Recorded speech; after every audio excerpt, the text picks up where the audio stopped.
Everyone, welcome back to Aquapoise classes. I am Surabhi और हम लोग पढ़ रहे हैं माइक्रो इकोनॉमिक्स। इंडियन इकोनॉमी और मैक्रो इकोनॉमिक्स का पूरा कोर्स मैं कंप्लीट कर चुकी हूँ चैनल पे, और लिंक मैंने प्लेलिस्ट बना के डिस्क्रिप्शन बॉक्स में दिया है।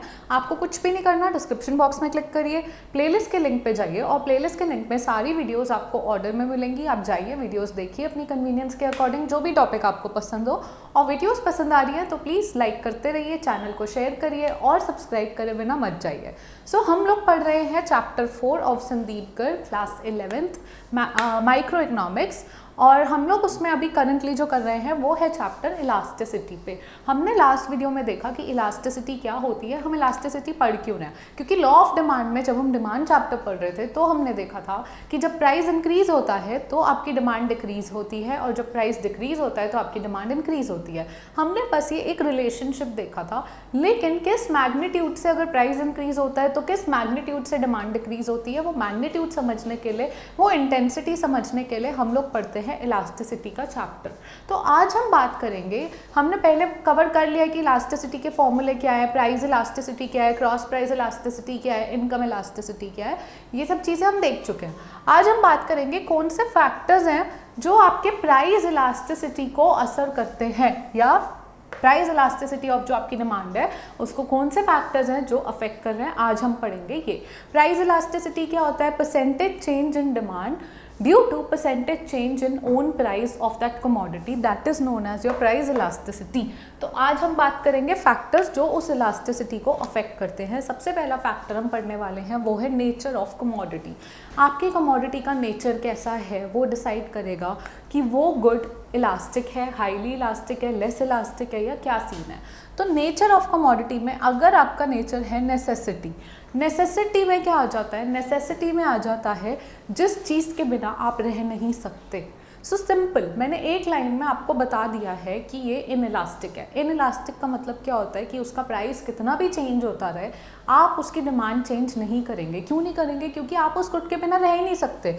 मेडिसिन है, अगर आपको डॉक्टर ने बोला है कोई मेडिसिन चाहिए तो वो आपको अपनी हेल्थ सुधारने के लिए चाहिए, तो वो कितनी ही महंगी हो आप उसको लोगे, तो यानी वो इनइलास्टिक है। ऐसे ही अगर आप खाना खा रहे हैं, खाना एक नेसेसिटी है, खाने के बिना आप नहीं रह सकते। क्योंकि आप खाने के बिना नहीं रह सकते तो जब भी आप खाना खाएंगे, खाने में कोई भी चीज़ है जो बेसिक है, जैसे चावल है, चलो चावल छोड़ दिया आपने, जो आटा या बेसिक दाल है जो भी आप खाते हैं, सब्जियां खानी बंद भी कर दी, दाल रोटी खाते हैं, आकर जो भी आप खाते हैं बेसिक से बेसिक, अगर उसका प्राइस बढ़ जाए तो भी आप उसकी डिमांड कम नहीं कर पाएंगे। क्यों? क्योंकि आप उसके बिना नहीं रह सकते, यानी वो नेसेसिटी गुड है। तो नेसेसिटी गुड कैसे होते हैं, उनकी डिमांड कैसी होती है? In elastic. प्राइस कितना भी चेंज हो डिमांड में असर नहीं आता। सिमिलरली यहाँ पे अब बात करेंगे कंफर्ट गुड की। कंफर्ट गुड वो होता है जो हमें आराम देता है, जो हमारी सहूलियत, जो हमारे कंफर्ट के लिए होता है बेसिकली। जैसे आप एग्जांपल ले सकते हैं कि आपके घर में कपड़े आप हाथ से भी धो सकते हैं, पर आपके घर में वॉशिंग मशीन है, तो वॉशिंग मशीन एक कंफर्ट गुड हो गया, वो आपको आराम देने के लिए है। अदरवाइज आप जाके हाथ से भी कपड़े धो सकते थे, ऐसा नहीं है कि उसके बिना आपकी ज़िंदगी रुक रही थी, लेकिन वॉशिंग मशीन आपने ली क्यों? क्योंकि वो आपको कंफर्ट देता है, वो एक तरह का कंफर्ट गुड है। लेकिन कंफर्ट गुड के केस में ये होता है कि अगर कंफर्ट गुड का प्राइस बहुत ज़्यादा इंक्रीज़ हो जाए, अगर वॉशिंग मशीन है आपको लेनी है, लेकिन आपका मंथली बजट एक लिमिटेड अमाउंट अलाउ करता है कि आप वॉशिंग मशीन पे स्पेंड कर सकते हैं, अगर वॉशिंग मशीन का प्राइस बहुत ज़्यादा बढ़ जाए तो आप क्या करेंगे? आप कहेंगे मेरी बजट इतना अलाउ नहीं कर रही, ठीक है हम हाथ से धो लेंगे कपड़े। या फॉर एग्जांपल अगर वॉशिंग मशीन का प्राइस कम हो जाता है, तो पहले अगर वॉशिंग मशीन का प्राइस 50,000 था, अब 30,000 हो जाता है, तो 20,000 कम होते ही बहुत सारे ऐसे हाउस होल्ड हैं जो वॉशिंग मशीन खरीदना चाहते थे, पर क्योंकि वॉशिंग मशीन 50,000 की थी वो अफोर्ड नहीं कर पा रहे थे। जैसे ही वॉशिंग मशीन 30,000 की हुई, बहुत सारे हाउस होल्ड ने डिमांड करनी शुरू कर दी।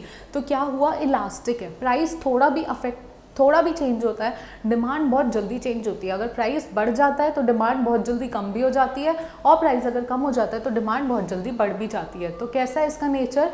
अगर ये कंफर्ट गुड है तो ये इलास्टिक है, ठीक है, ये पढ़ लिया। उसके बाद लग्जरी गुड पे आ जाता है। सबसे पहले आपको ये समझना है, कुछ रूल्स होते हैं लग्जरी गुड में। हम बात कर रहे हैं डायमंड की। ठीक है, एग्जाम्पल है डायमंड। अब लग्जरी गुड्स ना एक सर्टेन क्लास या सर्टेन कैटेगरी ही अफोर्ड कर पाती है। तो आप अगर कहें कि सारे लोग लग्जरी गुड अफोर्ड करते हैं, no, well that's not the scenario. एक लिमिटेड क्लास है जो लग्जरी गुड को अफोर्ड कर पाती है। तो क्योंकि वो लिमिटेड क्लास है, यानी वो लोग अफोर्ड ही क्यों कर रहे हैं लग्जरी गुड, क्योंकि वो महंगा है। ठीक है, understand the psyche, what is happening कि क्योंकि डायमंड महंगा है, डायमंड एक तरह का स्टेटस सिंबल है और रिच क्लास उसको अफोर्ड कर पा रही है, इसलिए वो लोग डायमंड खरीद रहे हैं। तो अगर डायमंड का प्राइस थोड़ा सा और बढ़ भी जाता है तो उनको फ़ायदा ही है। वो कहेंगे they have something to boast about और may be to show off कि सी ये तो इतना महंगा है, still we afford it. So क्या हो रहा है बेसिकली, प्राइस अगर बढ़ रहा है या प्राइस अगर थोड़ा भी कम भी हो रहा है तो भी अगर डायमंड का प्राइस एक हाइपोथेटिकल अजम्पशन ले लेते हैं, डायमंड का प्राइस 50 लाख है।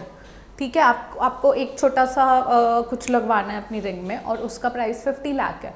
अगर वो 40 लाख भी हो गया तो भी ऐसा नहीं है कि बहुत सारे हाउस होल्ड थे जो वेट कर रहे थे डायमंड लेने का और जैसे ही वो 50 लाख से 40 लाख का हुआ तो सारे चले गए लेने। Well no, this still can not afford it. तो वो लिमिटेड क्लास ही है, limited certain class, certain category of people who can afford diamond. So उनके लिए डायमंड जो है उसकी इलास्टिसिटी कैसी है, बेसिकली वो लेस इलास्टिक है। प्राइस अगर बढ़ भी जाएगा तो भी वो डिमांड बहुत कम नहीं करेंगे, प्राइस अगर कम भी हो जाएगा तो भी वो डिमांड बहुत ज़्यादा नहीं बढ़ाएंगे। उनको जितना डिमांड करना है to boast and to show off वो करेंगे। सो इसका कैसा हो गया, लेस इलास्टिक हो गया लग्जरी गुड का आपका elasticity. Then the second point which is affecting, or the second factor which is affecting your elasticity is availability of substitutes. Now you have to get that straight. Basically मैं आपको short में पहले बता देती हूँ, board पे जो लिखा है वो हम आराम से समझेंगे। बात क्या हो रही है कि आपके बेसिकली जितने सब्सटीट्यूट्स अवेलेबल होंगे, ठीक है, the more substitutes are there the more elastic will be the demand, और जितने कम सब्सटीट्यूट होंगे उतना इनइलास्टिक होगा। लॉजिक लगाना है, क्या बोल दिया मैंने, ऐसा कुछ भी नहीं बोला जो कॉम्प्लिकेटेड हो और जो आपकी समझ में ना आए। Still I will just make the process easy for you. What is happening कि जैसे सिर्फ कोई एक गुड है, जैसे कुरकुरे, कुरकुरे का एक ही सब्सटीट्यूट है, मैं अज्यूम कर रही हूँ, मैं नहीं आपको कोई यूनिवर्सल फैक्ट नहीं बोल रही कि कुरकुरे का एक ही सब्सटीट्यूट है, होंगे बहुत सारे, मैं बस अजम्पशन ले रही हूँ एक ही है। ठीक है, तो कुरकुरे का एक ही सब्सटीट्यूट है टकाटक। ठीक है, हल्दीराम टकाटक हो गया इसका सब्सटीट्यूट, क्योंकि एक ही सब्सटीट्यूट है तो आपके पास बहुत ज़्यादा ऑप्शंस नहीं है, बहुत ज़्यादा चॉइस नहीं है। जब आपके पास बहुत ज़्यादा ऑप्शन या बहुत ज़्यादा चॉइस नहीं होते तो क्या होता है कि अगर कुरकुरे का प्राइस कम हुआ भी, ठीक है, आप टकाटक के प्राइस पे चले जाएंगे, लेकिन डिपेंड करता है अगर आपको टकाटक लेना है, क्योंकि ऐसा नहीं है कि आपके पास बहुत सारी चॉइसेस हैं। अगर कुरकुरे नहीं लेने तो टकाटक ही ले सकते हो, उससे ज़्यादा चॉइस नहीं है।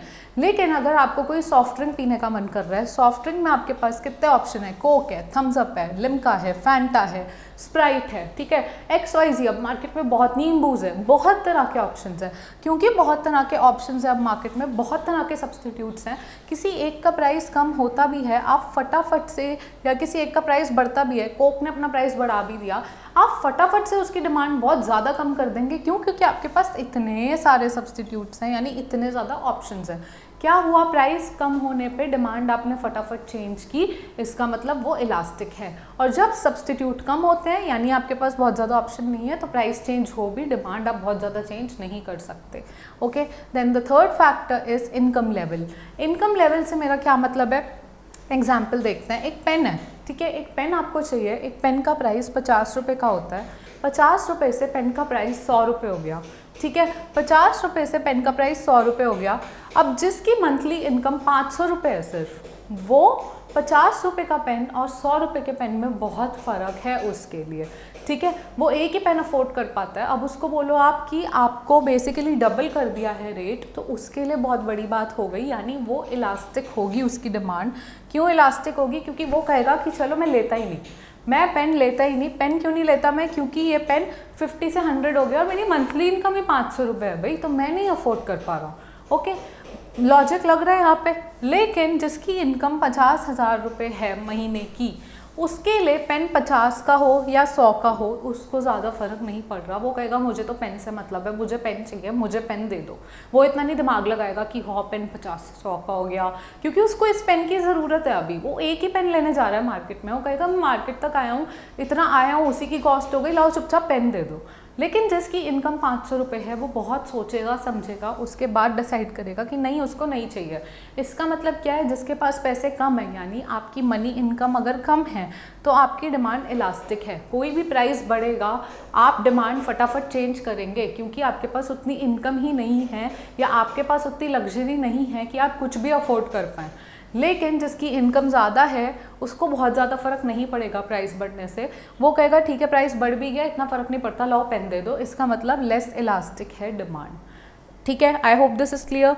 Then level of price. Level of price से क्या मतलब है मेरा, लेवल ऑफ प्राइस से कैसे डिसाइड होता है, जिन गुड्स का प्राइस कम है, जिन गुड्स का प्राइस कम है उनका प्राइस अगर थोड़ा बढ़ भी जाएगा तो डिमांड में बहुत ज़्यादा असर नहीं आएगा। कैसे, जैसे सुई है, नीडल है, मैच बॉक्स है, अगर वो 5 रुपये का, अगर 5 रुपये से वो 8 हो जाएगा तो उसकी डिमांड में बहुत ज़्यादा चेंज नहीं आएगा, क्योंकि उसका प्राइस ऑलरेडी इतना कम है कि थोड़ा बढ़ भी जाए तो भी वो कम ही लगेगा।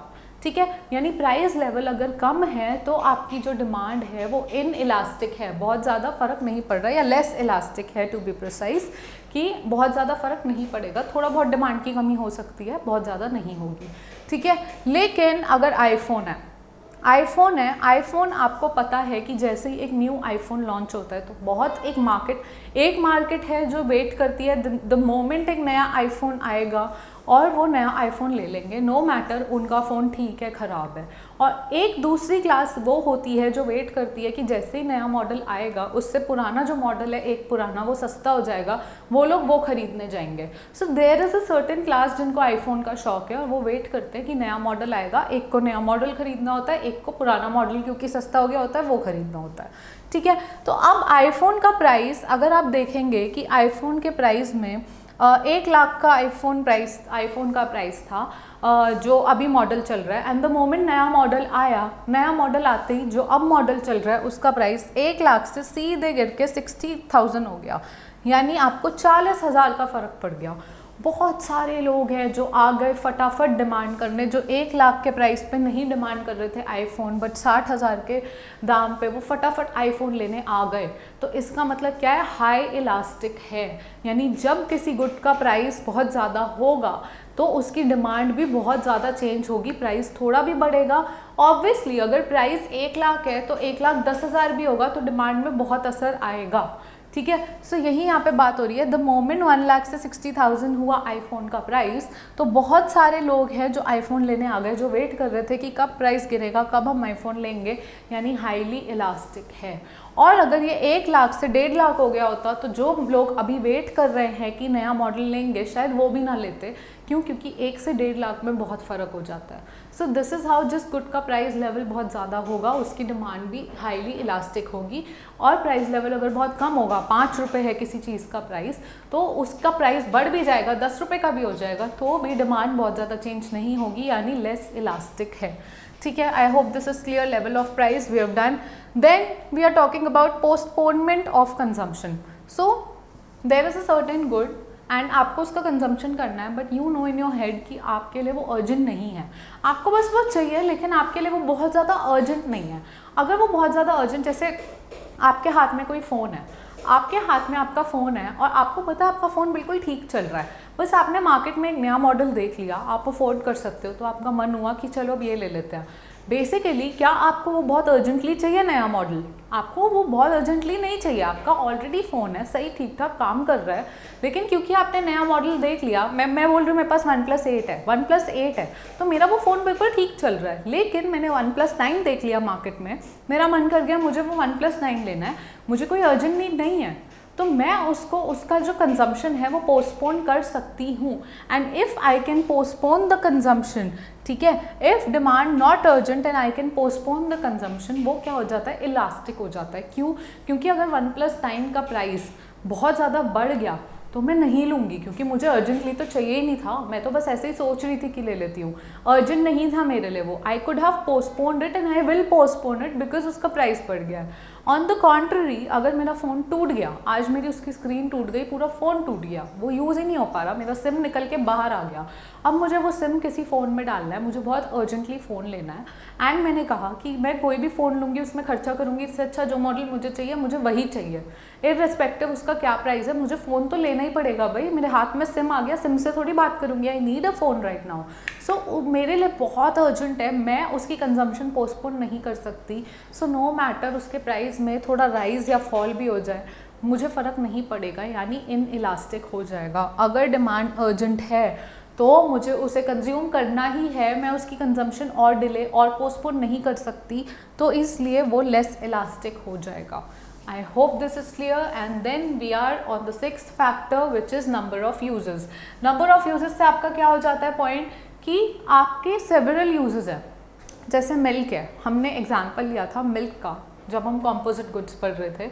सो मिल्क में क्या होता है आपका कि मिल्क के सेवरल यूजेस हैं। मिल्क से आपने अपने घर में दूध लाए, ठीक है, और क्योंकि आपको पता है कि ठीक है दूध का प्राइस अगर सस्ता है, दूध अगर सस्ते में आ रहा है घर पे, तो आपने कहा कि ठीक है उसी दूध का पनीर भी निकाल लोगे, उसी दूध की मिठाई भी बना लोगे, उसी दूध का आप पहले सिर्फ चाय या कॉफ़ी पीते थे, चलो उसी दूध से अब मैंगो शेक भी पी लोगे, बहुत सारी चीज़ें कर लोगे उसी दूध का यूज़ करके, ठीक है, सेवरल यूजेस है। तो अगर अब दूध का प्राइस कम हो जाता है, दूध का प्राइस कम होने पे आप क्या करेंगे, दूध का प्राइस कम होते ही आप उसका बहुत सारा यूज़ करने लगेंगे, बहुत सारा यूज़ करने लगेंगे, तो बहुत ज़्यादा डिमांड, मतलब डिमांड एकदम चेंज हो जाएगी, यानी इलास्टिक हो जाएगा, हाईली इलास्टिक। लेकिन अगर प्राइस उसका बढ़ गया, अगर दूध महंगा हो गया, दूध महंगा होते ही क्या होगा, दूध महंगा होते ही सबसे पहले आप उसका यूज़ जो है वो रिस्ट्रिक्ट कर देंगे। आप कहेंगे अरे मैंगो शेक तो मैं इसीलिए पी रही थी क्योंकि जो दूध था वो सस्ता था, मुझे क्या ज़रूरत है, मैं तो चाय पी लूँगी या कुछ भी पी लूँगी जिसमें कम दूध लगता हो, ठीक है। दूध की मिठाई तो हम ऐसे ही बना रहे थे क्योंकि दूध सस्ता था, अगर दूध महंगा हो गया हमें कोई ज़रूरत नहीं है मिठाई बनाने की, जो बेसिक यूज़ है वो करो दूध का। यानी जो आपका डिमांड है प्राइस के हिसाब से बहुत जल्दी चेंज हो जाती है। प्राइस अगर महंगा होता है दूध तो आप फटाफट उसका यूज़ कम कर देते हैं, और अगर दूध सस्ता होता है तो आप उसका यूज़ बढ़ा देते हैं। तो क्या हो रहा है, यानी अगर किसी गुड के सेवरल यूजेस हैं तो उसकी डिमांड कैसी होगी, elastic. I hope this is clear. Then we are on the seventh factor which is share in total expenditure. Share in total expenditure से मेरा क्या मतलब है, चलिए देख लेते हैं।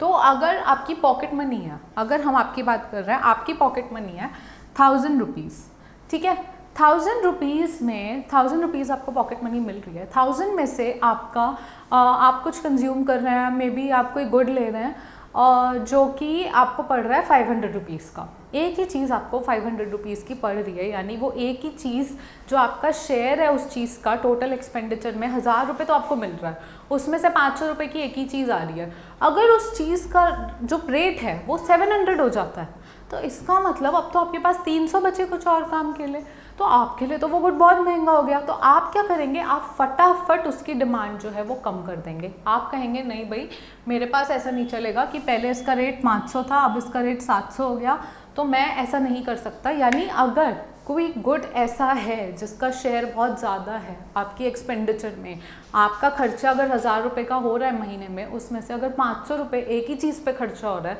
अगर उस चीज़ का दाम बढ़ जाएगा तो आप उसकी डिमांड कम कर देंगे। लेकिन अगर उसी का ऑपोजिट लें और आपके पूरे 1000 रुपये में से सिर्फ एक नोटबुक है जो 30 रुपये की आती है, और वो आपके पूरे एक्सपेंडिचर में कितना शेयर ले रही है, सिर्फ 30 रुपये का, अगर वो 30 से 35 की भी हो जाती है या 40 की भी हो जाती है, आप एकदम से उसकी डिमांड कम नहीं करेंगे। आप एक ही बुक लेने जा रहे हैं, आप कहेंगे ठीक है कोई बात नहीं, बहुत ज़्यादा असर नहीं पड़ेगा, पहले मतलब मेरे 30 रुपीज़ लगते थे अब 40 लग जाएंगे, and I am getting 1000 rupees, so it's okay, ठीक है। यानी बहुत ज़्यादा आपको फ़र्क नहीं पड़ेगा। जिस कमोडिटी का शेयर आपके खर्चे में कम है, अगर उसका प्राइस थोड़ा बढ़ भी जाए, यानी वो उसका शेयर फिर भी कम ही रहेगा, आपको बहुत ज़्यादा फर्क नहीं पड़ेगा, यानी वो इनइलास्टिक होगा। ऑन द कॉन्ट्ररी, अगर कोई एक गुड है जिसका शेयर आपके एक्सपेंडिचर में बहुत ज़्यादा है, जैसे 1000 रुपये मिल रहे हैं, 500 रुपये एक ही चीज़ पे जा रहे हैं, अगर वो चीज़ भी 700 रुपये की हो जाती है, तो आप क्या करेंगे, उसका डिमांड कम कर देंगे, यानी उसका नेचर क्या हो गया, इलास्टिक, ठीक है। देन टाइम पीरियड आ जाता है। टाइम पीरियड में क्या होता है, शॉर्ट टाइम पीरियड हो जाता है। अब इसका एग्जांपल बहुत इंटरेस्टिंग लेंगे। क्या होता है, आप एक केस ले लो कि आपके घर में किसी की शादी है और आपको पता चला मुहूर्त निकला 5 दिन बाद का, एकदम से 5 दिन बाद शादी है। 5 दिन बाद शादी का मतलब है आपको फटाफट सारी अरेंजमेंट करनी है 5 दिन में।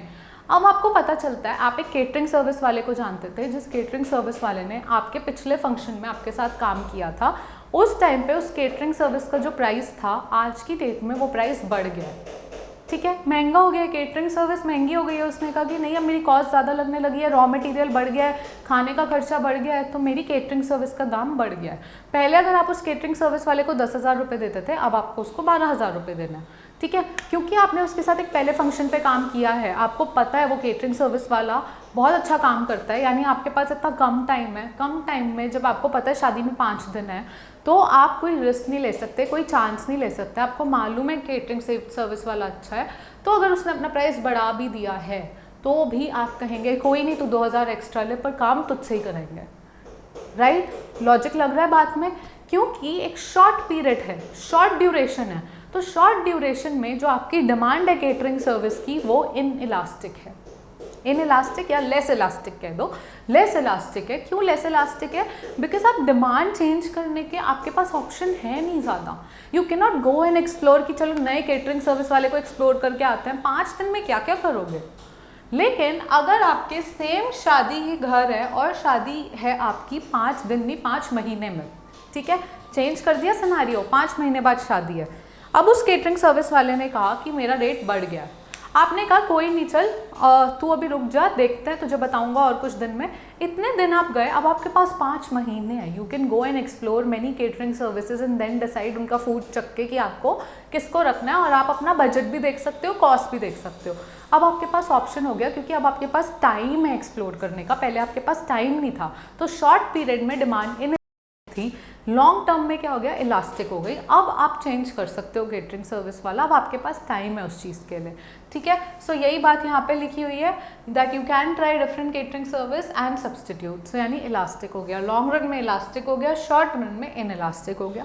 विद एग्जाम्पल आपको क्लियर है ऐसा क्यों हुआ। Then the last factor which affects elasticity would be habit। आपको किसी चीज़ की हैबिट लग चुकी है। गर्ल्स की बात करेंगे यहाँ पे, skin care plays a very important role, because कहते हैं स्किन केयर आज की डेट में एक फैशन नहीं है, एक नेसेसिटी है। ठीक है, लड़कियों के लिए स्किन केयर है, तो अब आपको एक पर्टिकुलर प्रोडक्ट है जो आपके डॉक्टर ने आपको बोल दिया है कि आपको अपनी स्किन पे इसे यूज़ करना है ताकि आपकी स्किन खराब ना हो।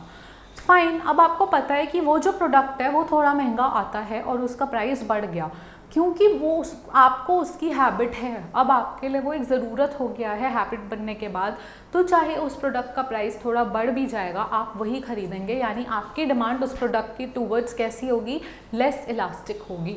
आप बहुत ज़्यादा ऑल्टर नहीं करेंगे, आपके पास वो प्रिविलेज नहीं है, वो ऑप्शन नहीं है कि जैसे ही उस प्रोडक्ट का प्राइस बढ़ गया आपने कहा फटाफट चलो कोई और ले लेते हैं, क्योंकि कोई और प्रोडक्ट में रिस्क है, आपकी स्किन खराब होने का रिस्क है, आपको ज़्यादा कॉस्ट पड़ सकती है, प्लस आपके डॉक्टर ने बोला हुआ है, और एक आपको हैबिट पड़ चुकी है। जिस चीज़ की हमें हैबिट हो जाती है फिर हम उसके बिना रह नहीं पाते, तो उस गुड का प्राइस अगर थोड़ा बढ़ भी जाएगा तो भी हम उसकी तरफ ही भागते हैं, ना कि हम उसको सब्सटीट्यूट करने को तैयार होते हैं। क्यों? क्योंकि हमें उसकी आदत पड़ चुकी है। तो वो क्या हो जाता है आपका, वो हो जाता है आपका लेस इलास्टिक।